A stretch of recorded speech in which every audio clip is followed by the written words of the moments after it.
Hey everyone, welcome back to our channel. If you're new here, please subscribe. I'd really love that. If you're returning, how you doing? Okay, so last week in Davos, the Minister of State of Foreign Affairs for Saudi Arabia, he said in a recent meeting in Switzerland that there will be no more cars. And it can be recalled that Saudi Arabia unveiled its plans for this new futuristic city that will house 9 million people within a massive 1,500 feet, 109-mile long mirrored wall in the middle of a desert.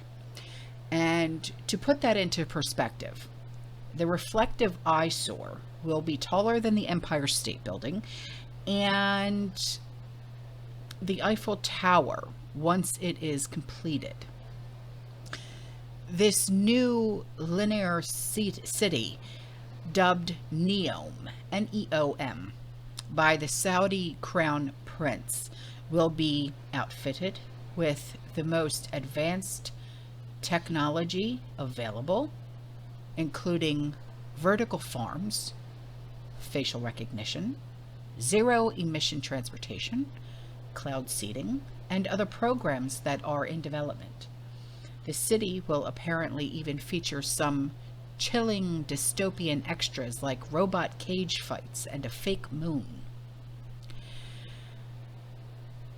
Disturbing, I know. So he said that the line, which is what it's called, will revolutionize the way people look at cities and urban planning. The NEOM is an attempt to create a city that is environmentally friendly, sustainable, that has a very high quality of life, that has virtually no traffic. Virtually no traffic. You can go to different places very efficiently without using cars. There are no cars. Not one single car? It's going to be different types of transportation that are, like I said, environmentally friendly. There will be it's based on renewable energy. There will be virtually no traffic. You can go to different places very efficiently without using cars. There are no cars. There are going to be different types of transportation that are environmentally friendly and based on renewable energy. Many international leaders are sharing this same vision, and they refer to it as the new world of transportation.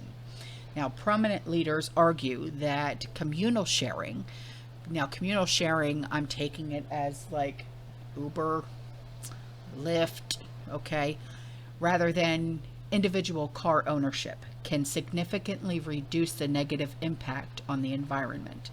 And this would mean that even supposedly eco-friendly electric cars would not be privately owned.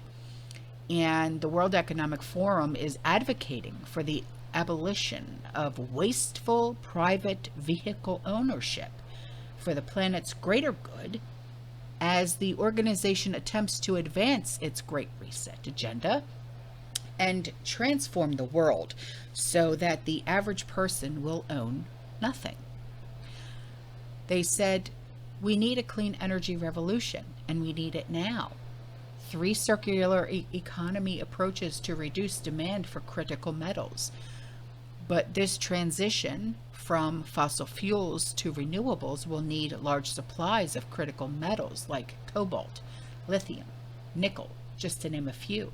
Shortages of these critical minerals could raise the cost of clean energy technologies, they said. Now the public will go from owning to using by implementing vehicle sharing initiatives to decrease mass reliance on critical metals. And they also said that the average car or van in England is driven just 4% of the time, while most already have a personal phone. 39% of workers globally have employer-provided laptops and mobile phones. This is not at all resource efficient. More sharing can reduce ownership of idle equipment and thus material usage. Now, the WEF, they recommend that the public abandon use of the vehicles that they own and instead opt to share a ride by car sharing, and links to an article published by Tree Hugger that details what car sharing entails. So, like I said, Uber, rideshare, or Lyft, or whatever they are, okay? So car sharing platforms have already seized this opportunity to offer vehicles where you pay per hour per use. So like I'm guessing maybe like Enterprise or Hertz, or what are some of the other car rental places? I'm sure they're going to be stepping up for this as well. So to enable a broader transition from ownership to usership, the way they're designing things and systems are going to be changing as well. For example, car sharing is made possible by these new keyless unlocking features. Similarly, user profiles that create a distinction for work and personal use on the same device is needed to reduce the number of devices per person.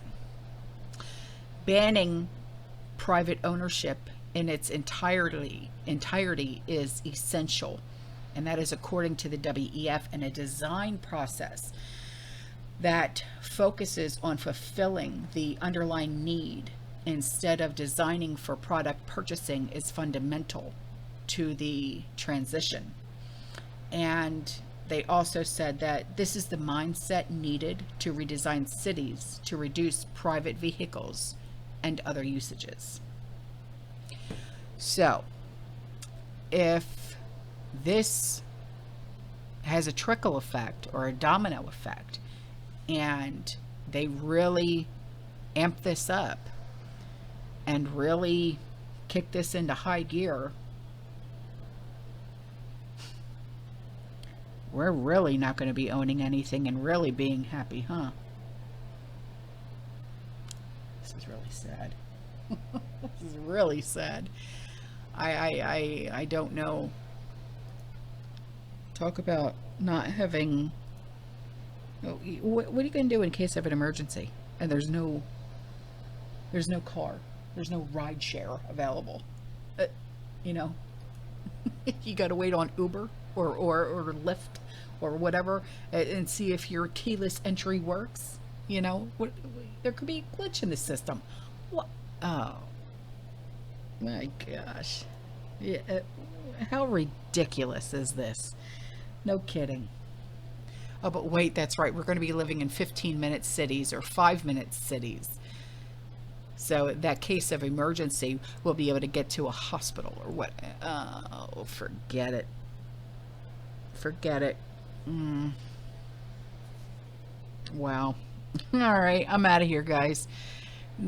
This is getting worse and worse and worse.